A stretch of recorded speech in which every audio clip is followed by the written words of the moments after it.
नमस्कार दोस्तों। और आप सबका स्वागत है। आज के इस प्रोग्राम में मैं डॉक्टर इमरान खान का स्वागत करता हूँ। आप केमिस्ट्री स्पेशलिस्ट हैं, केमिस्ट्री लेक्चरर हैं और एक स्कूल में एक स्कूल के प्रिंसिपल भी रहे हैं। और बच्चों के साथ जो आपका इंटरेक्शन है वो केमिस्ट्री की तरह ही अलग अलग रसायनों को मिलाकर एक ऐसा जेल है जो बहुत अटूट तरीके से जुड़ा एक दूसरे को जोड़े रखता है। और जैसे कोई रसायन एक दूसरे को आपस में खींचते हैं, तो आपका जो पढ़ाने का तरीका है वो भी लोगों को बच्चों को आपकी तरफ खींचता है, तो जिसे मैंने अपनी आंखों से देखा भी है। तो इसलिए मैं आपका डॉक्टर इमरान खान, आपका बहुत तहे दिल से स्वागत करता हूँ। आप इस प्लेटफॉर्म पर आए। और आज के हमारे इस पूरे प्रोग्राम का उद्देश्य ये है कि आप बच्चों को वो टिप्स और ट्रिक्स दे पाएं और वो तरीके बता पाएं जिससे कि केमिस्ट्री को बच्चे बहुत आसानी से समझ पाएं, देख पाएं और सीख पाएं। और जाहिर सी बात है कि उन्हें किसी न किसी मेंटोर की जरूरत पड़ती है, लेकिन फिर भी अगर उन्हें किसी भी चीज के लिए अगर मैं 1% में कहूँ, तो अगर उन्हें 90% या 95% किसी मेंटोर की जरूरत पड़ती है, तो शायद आपके टिप्स और ट्रिक्स के बाद उन्हें 80 या 85% अपने मेंटोर की जरूरत पड़े। तो शायद वो छोटा सा जो एड ऑन हम अपने आज के सेशन से करेंगे, तो जाहिर सी बात है कि उनको भी एक फायदा मिलेगा। तो सबसे पहले तो आपका स्वागत है सबकी तरफ से। और मैं चाहूंगा कि डॉक्टर इमरान, आप अपने बारे में कुछ बताएं। सबसे पहले तो मैं आपका शुक्रिया अदा करना चाहता हूँ कि इतना बेहतरीन आपने इंट्रोडक्शन दिया। और जो मतलब ऑब्वियसली मैं इतने अच्छे इंट्रोडक्शन के लायक नहीं हूँ, मगर फिर भी आपने बहुत बेहतरीन इंट्रोडक्शन दिया। सबसे पहले thank you, thanks a lot. और दूसरा, अपने बारे में जो जर्नी है मेरी लर्निंग की, मैं कभी ये नहीं बोलूँगा कि ये मेरी टीचिंग की जर्नी रही है। मैं हमेशा अपने करियर में हमेशा सीखता चला आया हूँ, और ये सबसे ज़्यादा इम्पोर्टेंट है कि आप कभी भी अपने आप को रोके नहीं सीखने से। तो ये 14 साल की जो मेरी सीखने की जर्नी है, ये काफ़ी इस पूरी जर्नी ने मुझे बहुत कुछ सिखाया। मेरा जो पहला स्कूल था 14 इयर्स बैक, मैंने श्री सनातन धर्म से स्टार्ट किया था। और उन्होंने बहुत ही जल्दी मुझे हायर कर लिया था without taking any demos and all. I was lucky कि उन्होंने मुझे हायर किया और उन्होंने मुझे अपॉर्चुनिटी दी। 1 साल वहाँ पर रहने के बाद फिर डीपीएस कल्याणपुर से मुझे अपॉर्चुनिटी मिल गई थी। वहाँ पर भी उन्होंने कोई डेमो वगैरह नहीं लिया। I was lucky enough, and principal and the entire administration was very kind to me. And obviously वहाँ पर 8 साल मैं रहा। वहाँ पर मैंने बहुत सारी चीज़ें सीखी। तो उसके बाद फिर 8 साल उधर रहने के बाद फिर मैं जीडी गोयनका आया। वहाँ के मैनेजमेंट, वहाँ के प्रिंसिपल ने मुझे फिर से अपॉर्चुनिटी दी। अगेन मुझे कोई डेमो नहीं देना पड़ा, लकीली। तो ये probably I think it was the Almighty's wish. He has been very kind to me कि उन्होंने मुझे हमेशा इजी रास्ते पे उन्होंने मुझे चलाया। तो इजी रास्ते पे चलने का मतलब ये नहीं होता कि आप अपने तरफ से मेहनत करना बंद कर दें। तो मैंने अपने तरफ से मेहनत करना कभी बंद नहीं किया। मैंने अपने तरफ से हमेशा सीखने की जो जिज्ञासा रही है वो हमेशा चालू रखी। और मैं हमेशा अपने स्टूडेंट से यही बोलता रहता हूँ कि हमेशा सीखने की जिज्ञासा जरूर अपने अंदर बनाए रखें। चाहे आप जितनी भी बुक्स पढ़ लें, चाहे आप जितनी भी बड़ी डिग्री हासिल कर लें, आप हमेशा सीखते रहेंगे। और हर एक इंसान आपको जरूर से सिखाता रहेगा, जब जो भी आपकी वो लाइफ में आए। तो सबसे इम्पोर्टेंट टर्म आपके लिए, सबसे इम्पोर्टेंट पॉइंट जो आपके लिए मैं यहाँ पर बोलना चाहता हूँ कि हमेशा सीखते रहें। कोई भी नई चीज आए उसको ऑब्जॉर्व करिए और आगे बढ़ जाइए। कोई भी नई चीज आए ऑब्जॉर्व करिए, आगे बढ़ जाइए। ये मेरा मंत्र है हमेशा। तो सबसे पहले तो मैं ये जानना चाहूंगा आपसे कि ये जो एजुकेशन में आप आए और आपने स्पेसिफिकली केमिस्ट्री को चूज किया as a subject, as a specialised subject, तो ऐसा क्या रहा कि आपने केमिस्ट्री को ही चूज किया? सर देखिए, मेरे फादर का बिजनेस भी है। और उसके बावजूद मैं अगर इस फील्ड में आया हूँ, इसका मतलब I have come into this field by choice. By chance में नहीं आए। तो ये सबसे ज़्यादा इंपॉर्टेंट होता है कि आप बाय चॉइस इस फील्ड में आए, बिकॉज आपके ऊपर बहुत ज़्यादा रिस्पॉन्सिबिलिटी है। एक कंट्री को बनाने की आपके ऊपर रिस्पॉन्सिबिलिटी होती है। हो सकता है कि आपका कोई पढ़ा हुआ स्टूडेंट कोई बड़ा डीएम या एडमिनिस्ट्रेशन में आए जो कि गवर्नमेंट को रन करने में हेल्प करे। तो ये बहुत बड़ी रिस्पॉन्सिबिलिटी होती है। तो you should always come by choice, by chance कभी नहीं आना चाहिए। अब बाय चॉइस जब मैं आया तो अब केमिस्ट्री की तरफ मेरा जो रुझान था वो ये था, केमिस्ट्री मुझे पढ़ाने वाले बहुत अच्छे मिले। तो जिनसे मैंने पढ़ा, नो डाउट कि फिजिक्स और मैथ्स और बाकी सब्जेक्ट्स भी पढ़ाने वाले मुझे बहुत अच्छे मिले, बट एक अंदर से एक होता है कि एक पर्टिकुलर इंसान और पर्टिकुलर सब्जेक्ट से आपका बहुत अच्छा कनेक्शन बनता चला जाता है। तो वो मुझे शायद केमिस्ट्री पढ़ाने वाले बहुत अच्छे मिले, और जिसकी वजह से मेरा इंक्लिनेशन केमिस्ट्री की तरफ बहुत ज़्यादा रहा, और तभी मैंने आगे जाके chemistry as a subject choose किया। तो आई थिंक मुझे जो मेंटोर्स मिले थे वो मुझे बहुत अच्छे मिले थे केमिस्ट्री के लिए खासकर। तो ये मेंटोर में वो एक खास मेंटोर जो सभी की लाइफ में जिंदगी में एक ना एक आइडिया जरूर होता है, तो क्या वो आप हमसे वो शेयर करेंगे कि वो मेंटोर कौन है जो आपकी लाइफ पे जिनका इम्पैक्ट सबसे बड़ा है? जी, जी, बिल्कुल। सबसे पहले जो मैं नाम लेना चाहूँगा, जब मैं अपनी स्टडीज़ कर रहा था तो संजय चौहान सर। संजय चौहान सर से मैं ग्रेड 11th में मेरा इंटरेक्शन हुआ था। पीयूष पांडे सर हैं, मैं उनसे फिज़िक्स पढ़ता था, और उन्होंने दरअसल मेरा इंटरेक्शन करवाया था। उन दोनों एक ही साथ में इंटरेक्शन उनसे हुआ था। एंड देन उसके बाद जब मैंने अपनी 11th-12th सब कंप्लीट कर ली और फिर आगे हायर स्टडीज़ में जब मैं आ रहा था, तो एसटी गुप्ता सर से मेरा इंटरेक्शन हुआ। तो सबसे पहले संजय चौहान सर ने मेरे ऊपर बहुत बड़ा इम्पैक्ट डाला, एंड उसके बाद फिर एसपी गुप्ता सर ने मेरे ऊपर मेरी लाइफ पूरी बदल दी थी, क्योंकि वो एक ऐसे इंसान है जो कि समंदर हैं केमिस्ट्री के। तो अगर मुझे कोई भी डाउट होता था मैं उनके पास चला जाता था। उन्होंने इतनी बार उनका वो नेट उन्होंने इतनी बार क्वालिफाई किया है, 23 times he has qualified net. उनका एक शौक है बस नेट क्वालिफाई करने का, एंड बहुत उनके पास नॉलेज है।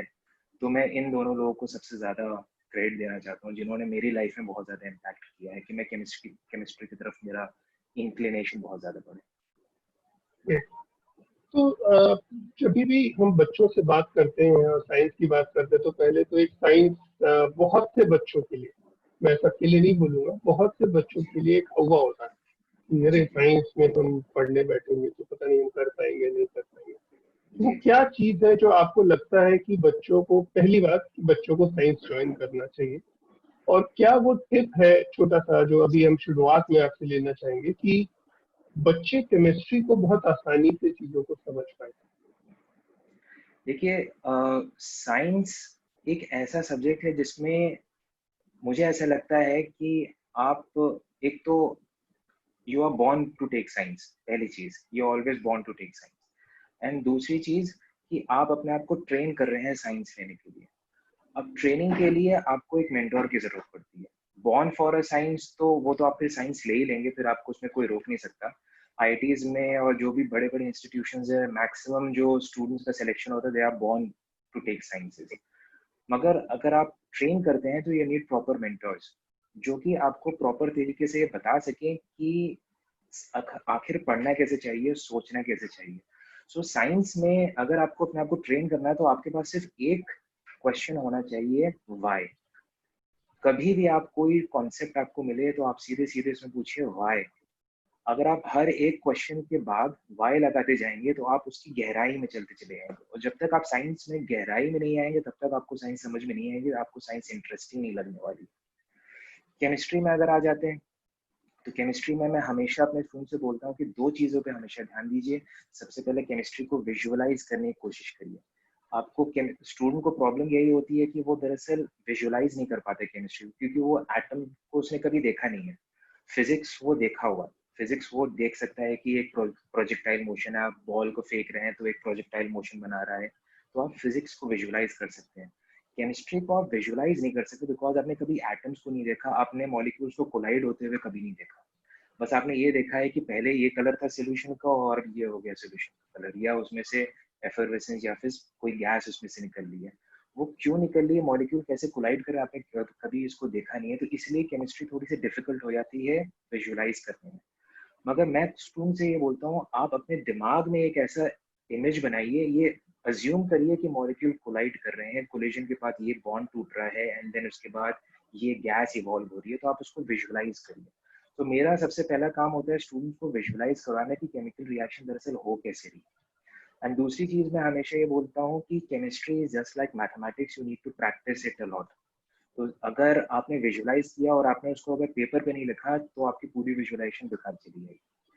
तो that is why I always say that chemistry is like mathematics, खासकर ऑर्गेनिक केमिस्ट्री, इनऑर्गेनिक केमिस्ट्री, जो कि बहुत ज्यादा प्रैक्टिस की जरूरत पड़ती है। तो आपको प्रैक्टिस की बहुत ज्यादा जरूरत है इनऑर्गेनिक एंड ऑर्गेनिक केमिस्ट्री में। विजुअलाइजेशन एंड प्रैक्टिस, बस ये दो सबसे बड़े मंत्र है। ये अगर आप केमिस्ट्री में खासकर अगर फॉलो करने लगेंगे, स्टूडेंट इसको यूज करने लगेंगे, तो उनको बेनिफिट बहुत ज्यादा मिलेगा। ग्रेट। सो जब हम बात करते हैं केमिस्ट्री की और बच्चे लेके बैठते हैं, तो सबसे पहले तो उसकी जो बुक्स की साइज होते हैं वही अगर हम देखते हैं तो वो बाकी सब्जेक्ट की बुक्स एक तरफ और केमिस्ट्री की बुक एक तरफ या फिजिक्स की बुक एक तरफ। तो वो जो एक फियर है माइंड में, वो बच्चे को एज अ पेरेंट वो बच्चे के दिमाग से कैसे हटाया जाए, या पेरेंट के दिमाग से वो कैसे हटाया जाए? वो बुक्स की फेयर की आप बात बोल रहे हैं ना जी। करेक्ट सर, यहाँ पर सबसे इम्पोर्टेंट चीज ये आती है कि यहाँ पर मेंटोर का रोल बहुत इंपॉर्टेंट हो जाता है। एक गाइड का, एक मेंटोर का रोल बहुत ज्यादा इंपॉर्टेंट हो जाता है कि वो बुक को कैसे यूज करवा रहा है। अगर आप स्टूडेंट को बोल देंगे कि ये फलाना फलाना बुक है, ये 2 वॉल्यूम है जिसमें 1200 1600 पेजेस एक एक वॉल्यूम है, तो वो स्टूडेंट उससे घबरा जाएगा। यहाँ पर मेंटोर का रोल बहुत इंपॉर्टेंट हो जाता है कि वो दरअसल गाइड करे बच्चे को कि उस बुक में से क्या चीज पढ़े। क्योंकि जब अगर मेंटोर ने उसको छोड़ दिया तो वो हर एक चीज पढ़ने लग जाएगा, बच्चे पढ़ने की कोशिश करेगा, जो कि बहुत सारी चीजें ऐसी होती हैं जो कि जरूरत नहीं होती। और मेंटोर को ये पता होता है कि बहुत कुछ उसमें से, उस पूरी बुक में से क्या क्या चीजें पढ़नी है।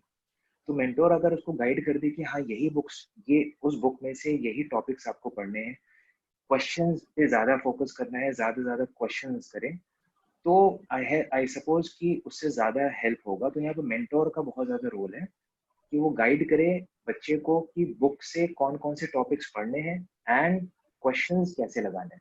तो मैं हमेशा बच्चों को यही गाइड करता हूँ कि जो मैं करवा रहा हूँ उसको ही आप जाके बुक में पढ़ो और फिर क्वेश्चंस प्रैक्टिस करो। जितना आप क्वेश्चंस प्रैक्टिस करेंगे उतना ज्यादा आप यूज टू होंगे। बहुत बार ऐसा होता है कि हम लोग क्वेश्चंस लगाते हैं, क्वेश्चंस लगा लगा के बहुत से नए कॉन्सेप्ट, बहुत सारी नई थ्योरीज पता चल जाती हैं। तो ये ऐसा बहुत बार होता है। और हमेशा सॉल्व एग्जाम्पल सबसे पहले लगाना चाहिए, अनसॉल्व एग्जाम्पल्स में कभी भी नहीं आना चाहिए। पहले पहले सॉल्व एग्जाम्पल्स लगा के कॉन्फिडेंस गेन करिए, उसके बाद अनसॉल्व एग्जाम्पल्स में आइए। तो यहाँ पर मेंटोर का रोल बहुत ज्यादा इंपॉर्टेंट होता है कि बुक में से क्या पढ़ने को बोले बच्चे से। तो यहाँ पर पेरेंट्स को भी यहाँ पर ये चीज समझनी पड़ेगी जी। हम बच्चों को बताते हैं कि आपको अपने पढ़ाई के लिए टाइम डिवाइड करना चाहिए, एक टाइम टेबल के अकॉर्डिंग आगे बढ़ना चाहिए। सो व्हाट यू सजेस्ट कि जब बच्चा साइंस पढ़ने के लिए बैठे तो केमिस्ट्री को पढ़ने के लिए उसे लगभग कितना समय इस्तेमाल करना चाहिए परसेंटेज वाइज? बिकॉज मैं समझता हूँ कि कुछ ऐसे सब्जेक्ट हैं जहाँ पर बच्चे को प्रैक्टिकल किए बिना उससे संभव नहीं है कि वो उस कॉन्सेप्ट को समझ पाए। जैसा आपने भी बोला कि विजुअलाइजेशन करना चाहिए, पहला कॉन्सेप्ट। लेकिन दूसरी चीज ये भी आती है कि जब तक वो उसे करके नहीं देखे, जाहिर सी बात है कि उसके पास सारे सॉल्यूशंस तो नहीं होंगे, बट स्टिल क्या वो तरीके हैं जिन, पहली चीज कि कितना समय रखना चाहिए, दूसरी चीज क्या कोई ऐसा तरीका है जिससे उसका विजुअलाइजेशन एक प्रैक्टिकल फॉर्म में, एक प्रैक्टिकल के तौर पर सामने आ जाए? क्या ऐसा कोई सोल्यूशन भी है क्या हमारे पास? सर, पहले क्वेश्चन पे जो कितना टाइम देना चाहिए, मैं कभी भी, मैं हमेशा अपना ही एग्जांपल लेता हूँ। अगर मैं वो चीज़ कर रहा हूँ तो मैं दूसरे को भी वही चीज़ बोलूँगा करने के लिए। अगर मैंने जो चीज़ नहीं की तो मैं दूसरे को वो चीज़ नहीं बोल सकता करने के लिए। तो अ, मैं अपने हमेशा स्टूडेंट से बोलता हूँ, मैंने भी हमेशा फॉलो किया है कि आप अपने आप को टाइम बाउंड कभी मत करो, एक टाइम टेबल कभी मत बनाओ अपने लिए। बट इस बात का हमेशा ध्यान रखिए कि आपको हर सब्जेक्ट हर रोज पढ़ना है। जैसे 5 सब्जेक्ट्स अगर हैं तो आपको पांचों सब्जेक्ट हर रोज पढ़ना है। अगर 5 नहीं पढ़ पा रहे तो कम से कम 3 मेजर सब्जेक्ट हर रोज पढ़िए। वो इसलिए कि बहुत सारे स्टूडेंट गलती क्या करते हैं कि पहले दिन पूरा केमिस्ट्री पढ़ते चले जाते हैं, पूरा दिन केमिस्ट्री देते हैं, फिर दूसरे दिन पूरा फिजिक्स पढ़ते हैं, फिर तीसरे दिन मैथ्स पढ़ते हैं, फिर चौथे दिन कोई अलग सब्जेक्ट पढ़ते हैं। अब फिर जब वो केमिस्ट्री पढ़ने आता है तो केमिस्ट्री सब्जेक्ट का टर्न आया चौथे या पांचवें दिन बाद, तो दरअसल भूल जाता है सब। तो मैं हमेशा ये सजेस्ट करूंगा कि कोई टाइम टेबल बना के अपने आप को बाउंड मत करो, बस ये दिमाग में रखिए कि आपको सारे सब्जेक्ट्स पढ़ने हैं, कम से कम 3 या 4 सब्जेक्ट्स तो पढ़ने ही पढ़ने हैं हर रोज। एंड कोई टॉपिक अगर आप उठाएं तो उस टॉपिक को कंप्लीट जरूर कर लें, क्योंकि अगर आप किसी टॉपिक को बीच में छोड़ देंगे तो अगली बार जब आप अगले दिन जब आप आएंगे तो उस टॉपिक का 50% या 40% ही आपके दिमाग में रह जाता है। तो you should always complete that topic and then you should wind up your work या wind up your books। तो पहली चीज ये हो गई आपकी। एंड दूसरी चीज ये कि जैसे आपने बोला कि विजुअलाइजेशन को हम कैसे इम्प्रूव कर सकें, तो देखिए क्योंकि आपने मॉलिक्यूल्स को देखा नहीं है ना, मॉलिक्यूल्स हम लोग ये बताते हैं कि मॉलिक्यूल्स का स्फेरिकल शेप होता है और ऑर्बिटल्स का एक स्पेसिफिक शेप होता है। तो अब जो बुक्स में जो बताया गया है जो शेप, हम वही शेप को कंसिडर करके उन शेप्स को यूज करें, क्योंकि आप घर में आप लैब नहीं लेके आ सकते हो, आप हर बार लैब भी नहीं आ सकते हो कि एक्सपेरिमेंट्स आप हर वक्त परफॉर्म करके चेक कर रहे हैं कि अब हमने ये चीज डाली तो अब क्या बना, तो ये कर पाना बड़ा मुश्किल है। This is also time consuming. तो आप हर चीज में एक्सपेरिमेंट करके नहीं देख सकते हो।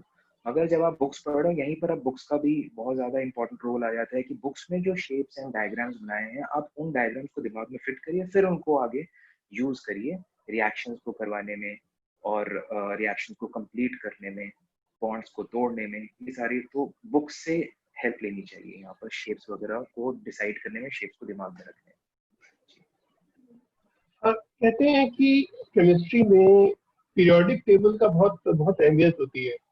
जी। और ऐसे मैंने बहुत से मेंटोर से सुना है कि अगर आपने पीरियोडिक टेबल को समझ लिया तो शायद आपको 90% केमिस्ट्री आ गई।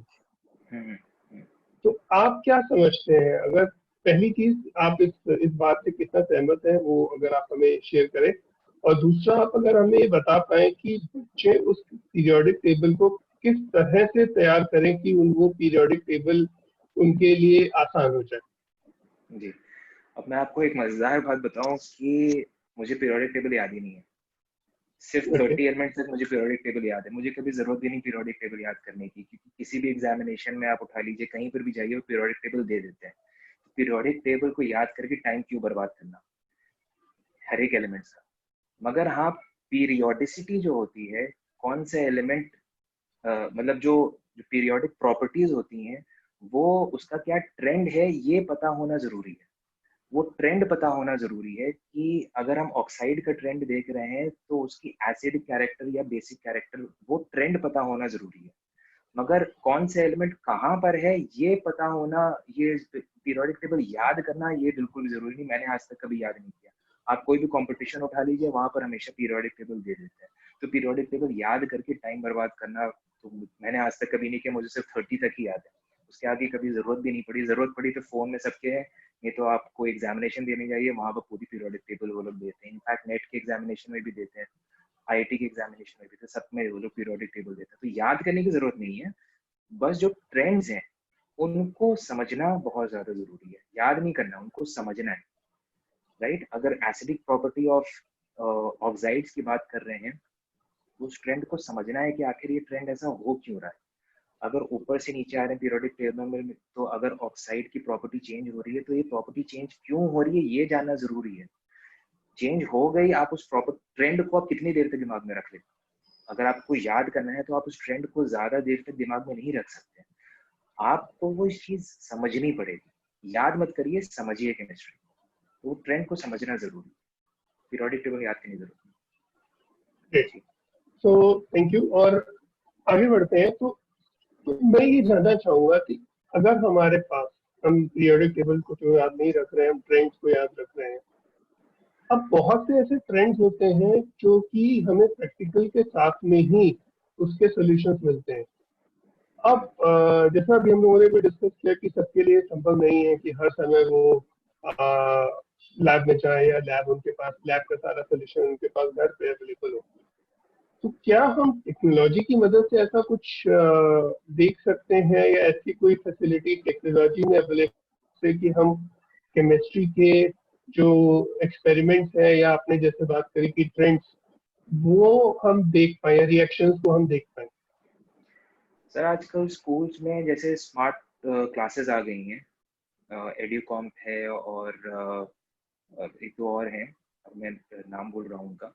तो उनके पास स्मार्ट लैब्स के एप्लीकेशन है, तो उसमें कुछ एक्सपेरिमेंट्स परफॉर्म करके स्टूडेंट देख सकते हैं। उन्होंने पूरे एलिमेंट्स वगैरह का पूरा एक डेटा बना के रखा हुआ है, एंड जितने नॉन मेटल्स हैं, मेटल्स हैं, तो उनका डेटा बना के रखा हुआ है। और अगर आप उनको प्रॉपरली एक्सपेरिमेंट करवाएंगे तो क्या प्रोडक्ट बनता है, कि जो प्रोडक्ट बन रहा है वो गैसीय स्टेट में है, लिक्विड स्टेट में, सॉलिड स्टेट में है। तो ये सारी चीज़ें अवेलेबल हैं, मगर ऑब्वियसली क्योंकि ये स्कूल में है और स्मार्ट क्लासेस में है, तो ये नॉर्मल पीपल के लिए ये चीज़ अवेलेबल नहीं है। यूट्यूब पे थोड़े से आपको चीज़ें मिल जाएंगी इससे रिलेटेड, कुछ वीडियोस आपको मिल सकते हैं। मगर अगर हम ये बोलें कि एक पर्टिकुलर प्लेस पे सारी चीज़ें इन डेप्थ आपको मिल जाए, तो वो थोड़ा सा मुश्किल है। वो हमारे पास अगर है तो मुझे नहीं पता है वो चीज़। मतलब अभी तक मेरे नॉलेज में नहीं आया कि सारी रिएक्शंस हम एक जगह एक एप्लीकेशन कोई ऐसा मिल जाए जहाँ पर सारी रिएक्शंस हम करके देख सकें। तो वो अभी अवेलेबल नहीं है। जैसे आप मूवीज, हॉलीवुड मूवीज में देखते हैं कि वो लोग एक सब्सटेंस उन्होंने उठाया और दूसरा सब्सटेंस उन्होंने बस फिंगर से उठाया, फिर रिएक्शन करके वो देख रहे हैं कि क्या प्रोडक्ट बन रहा है। तो ऐसा अभी तो नहीं, except except the okay, smart boards हैं, तो बाकी सारी चीज़। ओके। सो जो आपका, अब मैं अब आपसे करियर के बारे में पूछना चाहूंगा कि अगर ओके। बच्चा केमिस्ट्री के थ्रू अपने करियर को चूज करता है, एज अ केमिस्ट्री वो के थ्रू ही वो अपने आप को अपने करियर की तरफ आगे जाना चाहता है, तो in your opinion and in your knowledge chemistry के थ्रू वो किन किन कॉम्पिटिशन्स को, पहली चीज किन किन कॉम्पिटिशन्स पे वो फाइट कर सकता है जहां पर उसकी जरूरत उसको पड़ेगी, और दूसरा मैं ये जानना चाहूंगा कि एज अ कैरियर वो किन किन फील्ड्स में अपने करियर पे में सक्सेस हो सकता है with help of chemistry? Sir सबसे पहले तो केमिस्ट्री, जो केमिकल इंजीनियरिंग की जो ब्रांच है, अब केमिकल इंजीनियरिंग की ब्रांच में अगर स्टूडेंट जाता है तो फिर वो केमिस्ट्री से रिलेटेड सारी चीज़ें, क्योंकि अगर आप अपने चारों तरफ देखें तो everywhere you are finding chemistry. आपकी जो टेबल है, टेबल में जो टेबल वुड से बनी हुई है, उसमें जो ऑर्गेनिक सब्सटेंसेस है वो भी केमिस्ट्री है। आपने जो कपड़े पहने हैं, हमने जो कपड़े पहने हैं, उसमें भी केमिस्ट्री घुसी हुई है। आपके जो लेंसेज हैं, फ्रेम्स हैं, हर जगह केमिस्ट्री है। तो अगर आप केमिकल साइंस ब्रांच में चले जाते हैं तो केमिस्ट्री की संभावनाएं हर जगह आपको मिलती हैं। फिर चाहे वो पेंट इंडस्ट्री हो, चाहे वो ऑटोमोबाइल इंडस्ट्री। अब ऑटोमोबाइल मैंने इसलिए बोला बिकॉज ऑटोमोबाइल में लुब्रिकेंट्स आते हैं। लुब्रिकेंट्स, फ्यूल्स इतने ज्यादा इंपॉर्टेंट आजकल हो गए हैं जो कि गाड़ी की एफिशिएंसी को बढ़ा घटा सकते हैं, तो बहुत ज्यादा इंपॉर्टेंट है। तो एंड आपके कंस्ट्रक्शन वगैरह में केमिस्ट्री यूज होती है, सीमेंट इंडस्ट्री ये है, जितनी भी मैन्युफैक्चरिंग यूनिट्स हैं आपकी, कहीं ना कहीं केमिस्ट्री यूज हो रही है। तो ऐसा नहीं है जो ये लोग सोचते हैं कि केमिस्ट्री का मतलब सिर्फ आप टीचर बन जाइए या आप प्रोफेसर बन जाइए, बस उतना ही है। आप कहीं पर भी जाइए, किसी भी फील्ड में आप जाइए, आपको केमिस्ट्री वाला बंदा जरूर मिलेगा, क्योंकि केमिस्ट्री की डिमांड हर जगह पे है। कहीं पर भी आप नजर घुमाइए, केमिस्ट्री हर जगह पे है। गाड़ी के जो पेंट्स हैं वो पेंट्स ना उतरे, वहां पर भी केमिस्ट्री की जगह है। गाड़ी की पेंट्स की कोटिंग के ऊपर कोटिंग की जाती है, टेफ्लॉन कोटिंग, आपको पता होगा, वहां पर भी केमिस्ट्री की जगह है। टायर्स, टायर्स जो आजकल बनते हैं, टायर्स अच्छे क्वालिटी के होने चाहिए, ड्यूरेबल होने चाहिए, वहां पर भी केमिस्ट्री की जगह है। तो हम छोटी से छोटी चीज उठाएं, बड़ी से बड़ी चीज उठाएं, तो हर जगह केमिस्ट्री है। तो chemical science is the best branch के। आप अगर केमिकल साइंस में जाएंगे तो ये सारी चीजें आपको सिखाई जाती हैं। अगर आप वहां से हट के आते हैं, अगर आप एजुकेशन इंडस्ट्री में आते हैं, तो एजुकेशन इंडस्ट्री ऑब्वियसली आपको फिर अपना मास्टर्स करना पड़ेगा, देन आपको बीएड करना पड़ेगा। देन आप फिर एलिजिबल हो जाएंगे, एंड ऑब्वियसली टीईटी भी आजकल टीईटी भी क्वालिफाई करना पड़ रहा है, तो देन आप एलिजिबल हो जाएंगे टू टीच ग्रेड 12 तक के स्टूडेंट्स को। एंड उसके बाद हायर स्टडीज में आप जा सकते हैं, पीएचडी अपनी कर सकते हैं केमिस्ट्री में। मास्टर्स के बाद आप नेट क्वालिफाई करिए। अगर आप चाहते हैं तो जेआरएफ ज्वाइन कर लीजिए, जूनियर रिसर्च फेलोशिप कहीं से कर लीजिए, तो आप एज अ साइंटिस्ट कहीं पर आप ज्वाइन कर सकते हैं। या फिर आप अगर लेक्चरशिप में आ सकते हैं तो आप प्रोफेसर्स वगैरह की कैटेगरी में आप आ जाएंगे। तो बहुत संभावनाएं हैं केमिस्ट्री में। केमिस्ट्री इज अनलिमिटेड, हर जगह केमिस्ट्री है। तो केमिस्ट्री से अछूता कुछ भी नहीं, तो हर जगह केमिस्ट्री। जी। तो हमारे नेशन में अभी अगर मैं क्लास 12 के बच्चों की बात करूं तो एक बहुत बड़ा कंपटीशन एग्जामिनेशन आते हैं जिन्हें हम आईआईटी जेई के नाम से भी या जेई नेट के नाम से भी जानते हैं जी। तो अगर मैं गलत नहीं हूँ तो हमारा फर्स्ट राउंड उनमें कंप्लीट हो चुका है और सेकेंड राउंड की तरफ हम जाने वाले हैं। तो आप क्या सजेस्ट करते हो बच्चों को, अगर उन्हें, जो आने वाले बच्चे भी हैं जिन्हें अब वो नेक्स्ट ईयर अगर अपने आईआईटी जेई के लिए प्रिपरेशन करेंगे या इंजीनियरिंग के लिए अपनी प्रिपरेशन करेंगे, तो केमिस्ट्री का कितना बड़ा रोल इन कॉम्पिटिशन्स में आता है, और अगर उन्हें इसके ऊपर प्रिपरेशन करनी है तो वो कैसे कर सकते हैं? सर देखिए, क्योंकि जेई या नीट वगैरह में, जेई में तो पीसीएम रहता है और नीट में पीसीबी रहता है, तो आप तो ये मान के चलना ही है कि 1/3 तो इम्पोर्टेंस है ही केमिस्ट्री का। अगर आप ये सोच लेंगे सिर्फ फिजिक्स और केमिस्ट्री से हम कंपटीशन क्लियर कर लेंगे, फिजिक्स एंड मैथ से या फिजिक्स या बायो से अगर आप कंपटीशन क्लियर कर लेंगे, तो ऐसा नहीं हो पाता। तो केमिस्ट्री का तो इम्पोर्टेंस है ही। ऑलराइट। तो केमिस्ट्री इसलिए बहुत ज्यादा इंपॉर्टेंट हो जाती है क्योंकि आपने एक चीज नोटिस की है, चाहे वो जेई हो चाहे वो नीट हो, पीसी तो हमेशा है दोनों जगह, तो इसलिए दोनों ही बहुत ज्यादा इंपॉर्टेंट है। वहां पर एम आ जा रहा है, इधर बी आ जा रहा है, मगर पी और सी दोनों जगह सेम है, तो इसलिए केमिस्ट्री का तो बहुत ज्यादा इम्पोर्टेंस है। अगली चीज ये कि आप कैसे तैयारी करें, तो मैं हमेशा ही अपने स्टूडेंट से बोलता हूँ कि आप बार बार थ्योरी मत पढ़िए। थ्योरी आप एक बार पढ़ लीजिए, या अपने मेंटोर से आपने एक बार थ्योरी पढ़ ली, फिर उसको प्रैक्टिस करिए, क्वेश्चंस लगा लगा के खूब प्रैक्टिस करिए। लास्ट ईयर के क्वेश्चंस लगाइए, उसको आपको आइडिया हो जाएगा कि किस लेवल पे क्वेश्चंस पूछे आते हैं। आपके बोर्ड में जो क्वेश्चंस हैं वो एक ही चैप्टर से पूछे आते हैं, मगर जेई में या फिर नीट में 2-3 चैप्टर्स के कॉन्सेप्ट्स को मिक्स करके क्वेश्चंस पूछे आते हैं। तो जब तक आप प्रैक्टिस नहीं करेंगे तब तक आप उसको क्वालिफाई नहीं कर सकते हैं। मैथ्स खेलने से पहले आपको बहुत ज्यादा नेट प्रैक्टिस करनी पड़ती है, हर एक टाइप के शॉट आपको लगाने पड़ते हैं, हर एक टाइप की बॉल आपको फेस करनी पड़ती है। कभी लेफ्ट हैंडर भी बॉलिंग कर रहा है, कभी राइट हैंडर भी, कभी स्पिन भी कर रहा है, ऑफ ब्रेक, लेग ब्रेक, सब कोई आप प्रैक्टिस करते हैं। तो अपने नेट प्रैक्टिस अगर अच्छी की होती है तो आप मैच भी अच्छा खेलते हो। सिमिलरली यहाँ पर भी है कि अगर आपने खूब प्रैक्टिस की है, खूब सारे क्वेश्चन लगाए हैं, हर टाइप के क्वेश्चन लगाए हैं, तो आप एग्जामिनेशन में भी आपके चांसेस बहुत ज्यादा होते हैं कि आप अच्छा परफॉर्म करेंगे। And there is no substitute for hard work. Hard work आपको करना ही पड़ेगा, और बहुत जो गॉड गिफ्टेड बच्चे होते हैं, अगर वो हार्ड वर्क नहीं करेंगे उनका भी नहीं होता। तो I think hard work is the main point. जो हार्ड वर्क सबसे ज्यादा कर लेगा वही सक्सेस पाएगा, चाहे वो जेई हो, चाहे नीट हो, चाहे कोई भी कॉम्पिटिशन हो। अच्छा, जैसे आपने अभी क्रिकेट की बात करी, तो डेफिनेटली आपने बताया कि जितनी प्रैक्टिस होगी उतना अच्छा होता है, और जितने ज्यादा वो करेंगे तो मैच में उसकी परफॉर्मेंस उतनी अच्छी होती है। लेकिन हर मैच में एक बैट्समैन के लिए दो चीजें बहुत इंपॉर्टेंट होती हैं। पहला, वो सबसे टफ बॉल जिसे हम बाउंसर के नाम से जानते हैं, और वो सबसे लॉक बॉल जिसे हम फुल टॉस के नाम से जानते हैं, जिसपे वो मैक्सिमम स्कोर करने के चांसेस सबसे ज्यादा होते हैं। यानी कि एक सबसे हार्ड चीज और एक सबसे इजी चीज जिसके ऊपर फोकस करके हम मैक्सिमम स्कोर कर सकते हैं। तो जाहिर सी बात है कि केमिस्ट्री में भी कुछ ऐसा होगा जिसमें, जो कि काफी टफ होगा, जिसके ऊपर, जिसे कहते हैं कि एक बार सचिन तेंदुलकर को जब ऑस्ट्रेलियन पिचेस पे खेलना था तो उन्होंने सबसे पहले बोला कि नहीं, मुझे सिर्फ और सिर्फ बाउंसर खिलाओ सो दैट मैं बाउंसर के ऊपर जाऊं। या फिर जब उन्होंने शेन वॉर्न को करना था तो उन्होंने बोला मुझे लेग स्पिन खिलवाइए तो ही मैं उसकी प्रैक्टिस करूंगा। तो केमिस्ट्री में ऐसा क्या है कि जिसकी जो सबसे टफ है लेकिन उसकी प्रैक्टिस करना, उस पर फोकस रखना बहुत जरूरी है। सही सी बात है, मैं ये नहीं बोल रहा हूँ कि आपको पूरी केमिस्ट्री से ध्यान हटाना है, लेकिन वो एक पर्टिकुलर टॉपिक जिसके ऊपर आपको फोकस करना जरूरी है। दूसरा एक टॉपिक जिसके थ्रू हम बहुत आसानी से स्कोरिंग बहुत अच्छी कर सकते हैं अपने अपने प्रिपरेशन में।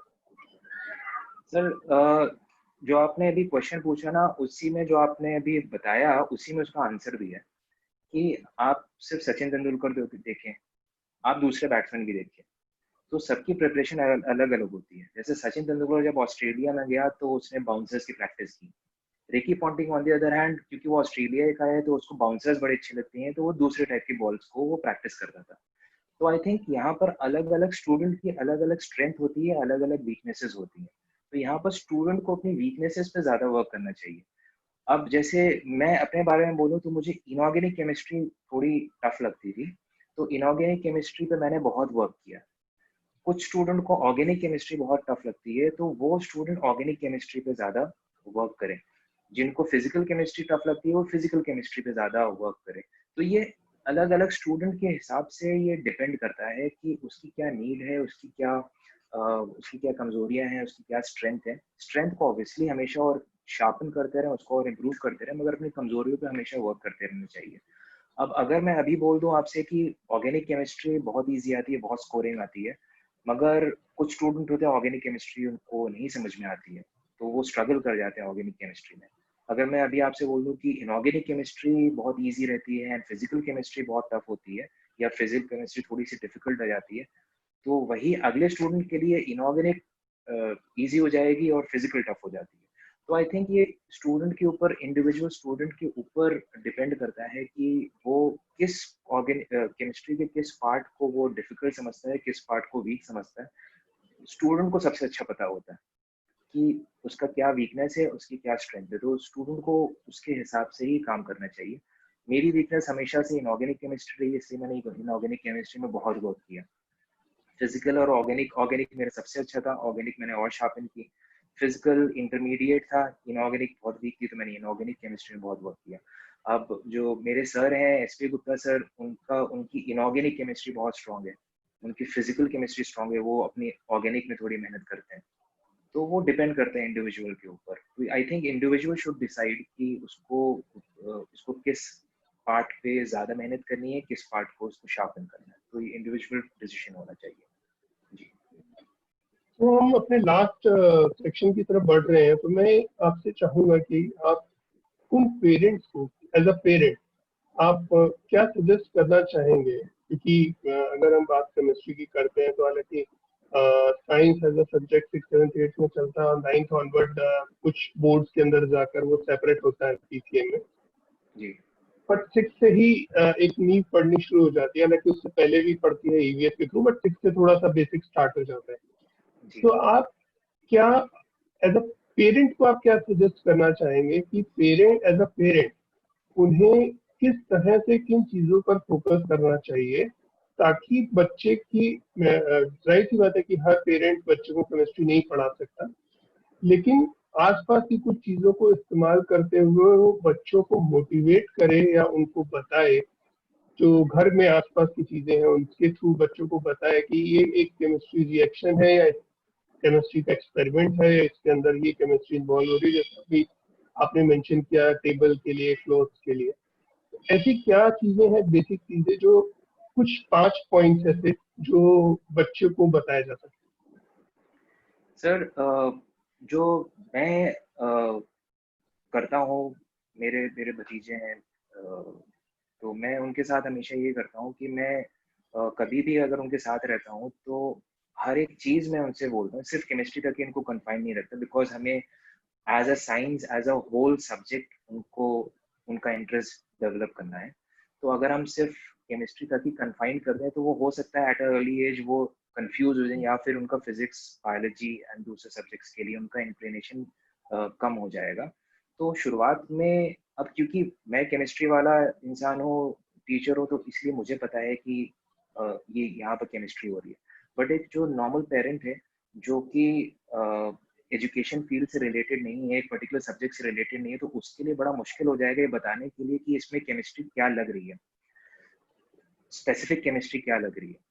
और एक फिर, तो इसमें पेरेंट को थोड़ा सा ये करना चाहिए हमेशा कि अ, जो भी सामने आए, जैसे अगर वो चेयर पे बैठा है, फॉर इंस्टेंस चेयर पे बैठा है, तो पेरेंट थोड़ी देर बच्चे को बैठाए, बोले कि अब तुम्हारे बताओ पैरों में दर्द हो रहा है कि नहीं हो रहा है, या तुम्हारे बम्स में दर्द हो रहा है कि नहीं हो रहा है, तो ये आखिर दर्द हो रहा है तो क्यों हो रहा है, क्या इसमें साइंस क्या लगी है। तो अगर ऐसे करके बताएगा, अब पानी है, पानी थोड़े आप फ्रीजर में उसको रख के दिखाइए, वो सॉलिडिफाई हो जाता है, तो बच्चे के अंदर आएगा ये आखिर ये लिक्विड था, ये आखिर ऐसे हार्ड सॉलिड क्यों हो गया।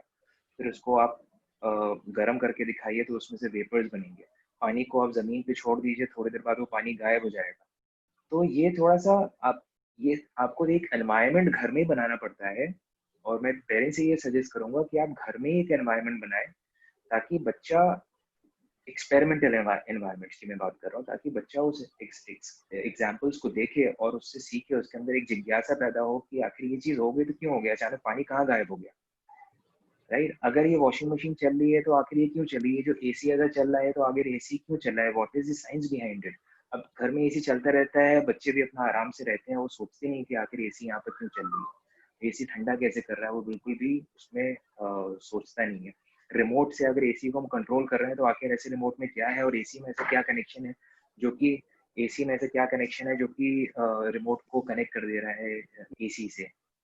और तो ऐसे बहुत सारी चीजें, आपने प्लग यहाँ से आपने प्लग ऑन किया और बल्ब जल गया, बल्ब आपका 2 मीटर दूर है, तो आखिर ऐसा क्यों हो रहा है, इलेक्ट्रिकल इम्पल्स आपको बताना पड़ेगा उसमें। आपने ये फैन जब चल रहा है तो वो हवा नीचे की तरफ फेंक रहा है, हवा ऊपर की तरफ क्यों नहीं फेंक रहा है। कंप्यूटर अगर चल रहा है तो खैर कंप्यूटर तो बहुत आगे की चीज हो जाती है, मगर फिर भी बच्चे के दिमाग में एक चिंगारी लगाने के लिए कोई भी एग्जाम्पल आपके सामने आ जाए वो बहुत जरूरी है। वो जरूरी नहीं है कि वो बिल्कुल भी जरूरी नहीं है कि बहुत हाई फाई एग्जाम्पल हो, एक चिंगारी लगानी है आपको उसके दिमाग में, फिर वो आग जो है वो अपने आप फिर रास्ता ढूंढने लगती है, बच्चे के दिमाग अपने आप रास्ता ढूंढने लगता है।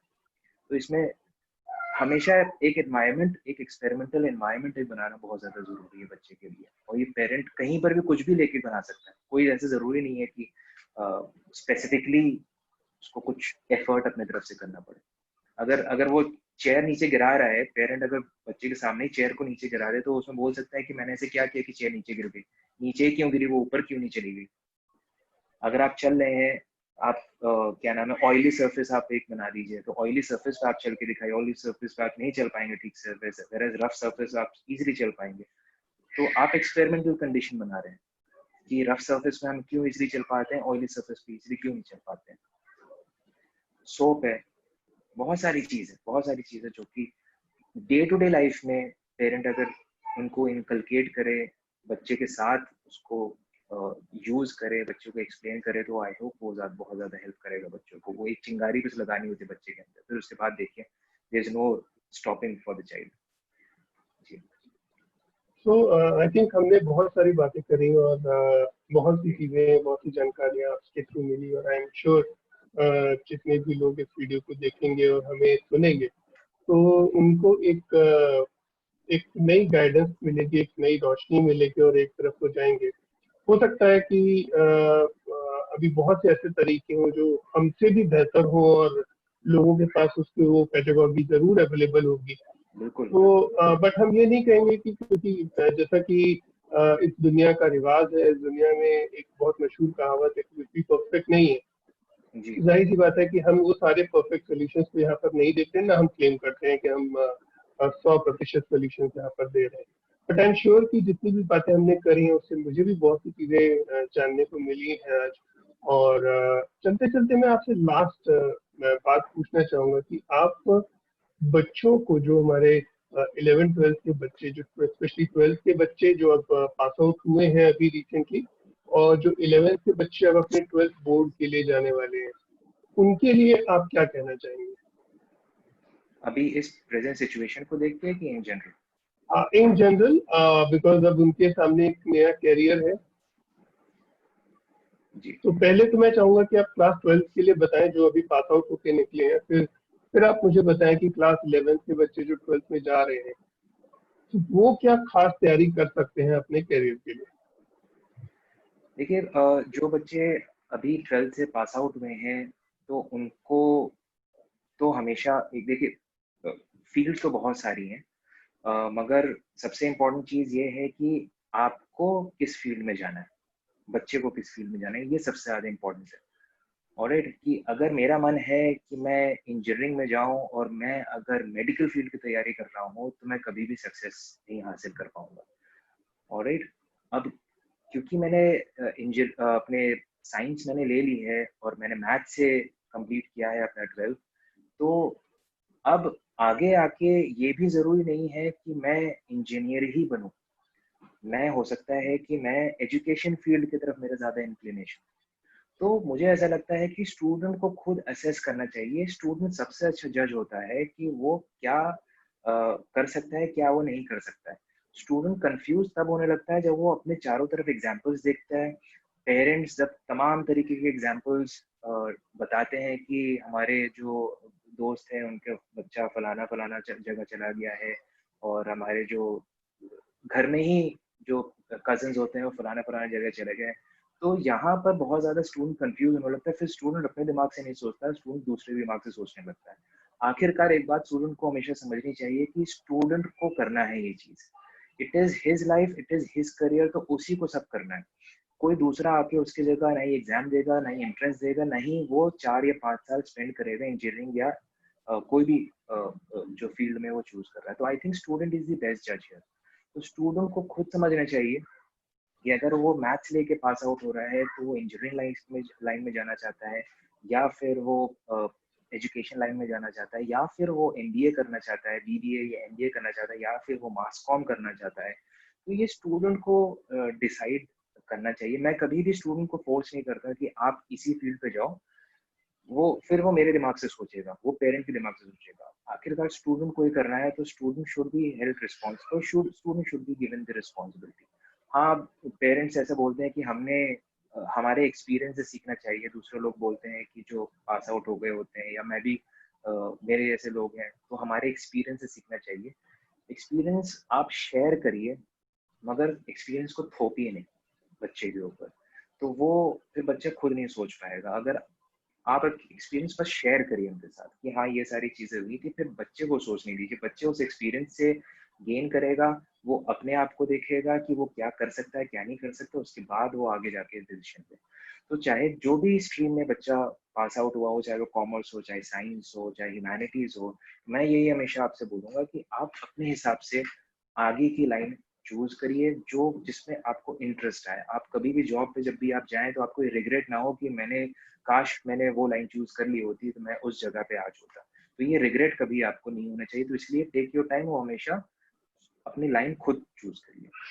रही 11 से 12 वालों की बात, तो देखिए अभी आपके पास 1 साल पूरा बचा है। बहुत सारे स्टूडेंट ऐसा करते हैं कि वो कॉम्पिटिशन्स के बैचेस ज्वाइन कर लेते हैं। तो अब वो नहीं कॉम्पिटिशन्स भी कर पाते हैं, नहीं स्कूल का भी देख पाते हैं, बिकॉज कॉम्पिटिशन में टाइम बहुत ज़्यादा लगता है। फिर वो स्कूल के जो होमवर्क होता है एंड स्कूल में जो कंपलसरी चीज़ें होती हैं वो नहीं कर पाते हैं। मैं ऐसा नहीं बोल रहा हूँ कि उनको नहीं ज्वाइन करना चाहिए इस मोड में, मगर अभी 1 साल अपने आप को सिर्फ बोर्ड के लिए तैयार करने चाहिए। बिकॉज हर जगह आपकी बोर्ड की मार्कशीट जाती है। कहीं पर भी आप इंटरव्यू देने जाएंगे, कहीं पर भी आप जाएंगे, तो सबसे पहले आपकी बोर्ड की मार्कशीट ही सबसे सामने जाएगी, सबके आगे जाएगी। इवन जब आपकी शादी वगैरह होगी तो उसमें भी जो बायोडेटा बनता है उसमें भी कहीं ना कहीं बोर्ड की मार्कशीट। आजकल मैंने देखा है कि लोग देख रहे हैं कि बच्चा कितना पढ़ा लिखा है, कि परसेंटेज उसका ठीक है कि नहीं। तो आजकल ये भी चल रहा है। तो इसलिए हमेशा सबसे पहले जो आपके सामने है उस पर हमेशा फोकस करते रहना चाहिए, उसी को एम बनाना चाहिए। आगे जो आने वाली चीजें हैं, जब हम एक हर्डल पार कर लेंगे तभी हम दूसरे हर्डल पे आएंगे। अभी ऐसा नहीं आप करिए कि आगे वाला हर्डल आप देख रहे हैं जो, मगर आपके सामने वाला हर्डल आप उसको देख ही नहीं तो आप गिर जाएंगे।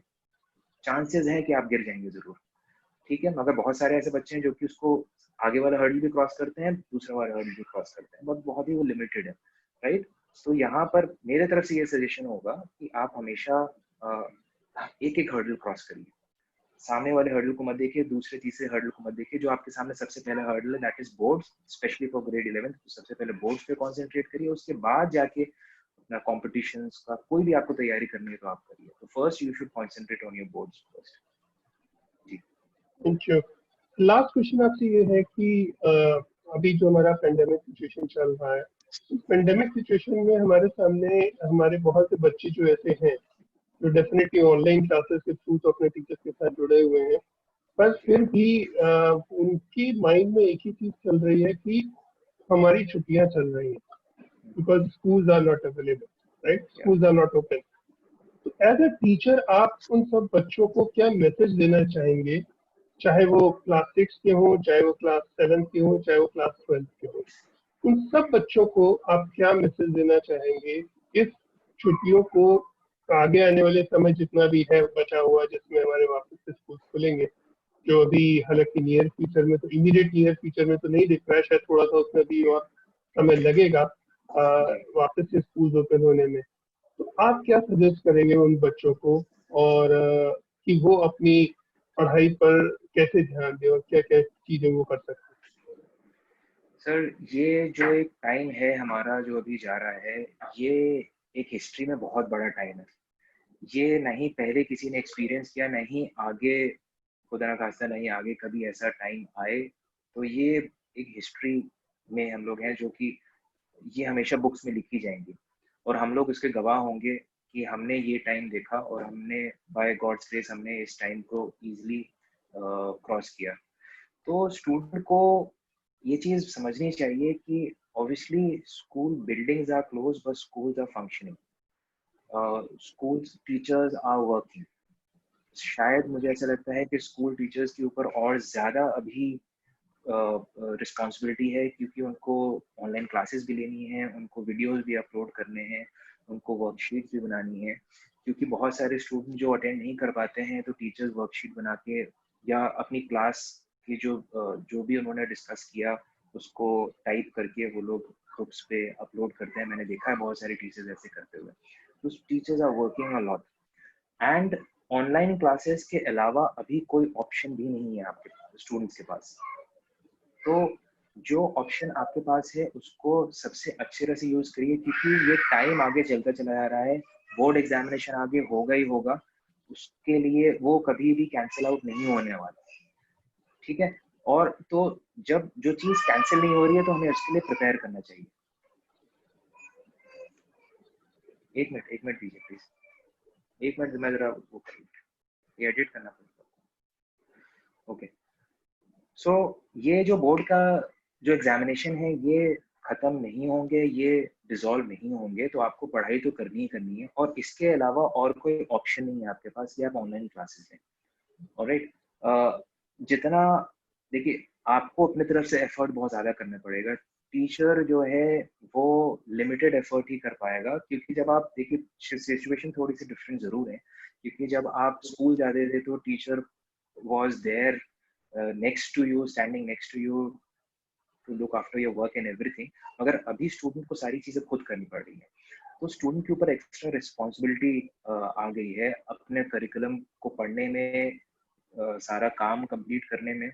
मुझे ऐसा लगता है कि अभी का जो स्टूडेंट है वो बहुत ज़्यादा रिस्पॉन्सिबल हो गया है दैन द अदर स्टूडेंट्स, क्योंकि अब वाले जो स्टूडेंट है, इस साल वाला जो स्टूडेंट है या इस सिचुएशन वाला जो स्टूडेंट है, उसको अपने आप ही सारी चीज़ें करनी पड़ रही है।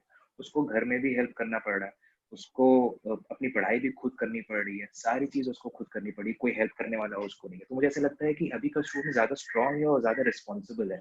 तो अभी के स्टूडेंट को बस ये मैं सजेस्ट करना चाहता हूँ कि बोर्ड के लिए पढ़ाई करें, जो टीचर आपके लिए इतना एफर्ट कर रहा है उसको सपोर्ट करें, अच्छी तरीके से क्लासेस अटेंड करें, क्योंकि इसके अलावा और कोई ऑप्शन अभी आपके पास नहीं है। ऑप्शन अगर आ जाएगा उसको चूज करिए, मगर अगर इस वक्त आपके पास अभी कोई और ऑप्शन नहीं है ऑनलाइन क्लासेस के अलावा, लाइव क्लासेस के अलावा, तो make full use of this. घर के सेफ एनवायरनमेंट में रह के आप जब अपने टीचर्स से लाइव क्लासेस ले रहे हैं, ऑनलाइन क्लासेस जब आप ले रहे हैं, तो आई थिंक ये आपके लिए बहुत ज़्यादा फ्रूटफुल होगा एंड इसमें ज़्यादा टाइम भी आपका बर्बाद नहीं होगा। जहाँ तक मुझे ऐसा लग रहा है कि स्कूल जाने में आपका टू एंड फ्रो करने में थोड़ा सा टाइम बर्बाद होता था, तो वो भी टाइम आपका बच रहा है, तो आप उसको भी यूटिलाइज करिए पढ़ाई करने के लिए। तो मैं यही सजेस्ट करना चाहूँगा कि अभी का स्टूडेंट बहुत ज़्यादा स्ट्रॉन्ग है इस बार। ग्रेट। तो आपके साथ बात करके मुझे तो बहुत फायदा हुआ, और उम्मीद करूंगा कि हमें जितने लोग हमें सुनेंगे उन्हें भी इस चीज का बहुत फायदा होगा। और इन्हीं शब्दों के साथ मैं आप सबसे वापस से, मैं जितने भी लोग हमें देखेंगे, हमें सुनेंगे, मैं आप सबसे गुजारिश करूंगा, आप घर पे रहें, सुरक्षित रहें और अपने आसपास के इन्वायरमेंट का भी ध्यान रखें। अगर किसी को आपके आसपास कोई जरूरत है, चाहे वो मेडिकल से रिलेटेड हो, चाहे वो आपके इमोशनल सपोर्ट की जरूरत हो, तो प्लीज इस पेंडेमिक के सिचुएशन में आप अपने आसपास के लोगों को भी मदद जरूर करते रहें। और लेकिन हाँ, आपकी स्वयं की सुरक्षा सबसे पहले सर्वोपरि है। तो आप खुद को घर पे रहें, सुरक्षित रहें। आज बाहर निकलने वाला समझदार नहीं है, घर पे जो रहेगा वही ज्यादा समझदार है। हाँ, डेफिनेटली जिनके लिए मजबूरी है घर से बाहर निकलना, वो जाहिर सी बात है कि वो निकलेंगे और उन्हें निकलना भी चाहिए। पर बाकी जिन लोगों को उतना ज्यादा जरूरी नहीं है, वो कृपया करके अपने घरों पर रहें और इंश्योर करें कि वो खुद तो सुरक्षित रहे ही रहे और आसपास के लोगों को भी सुरक्षित रखें और अपने परिवार को भी सुरक्षित रखें।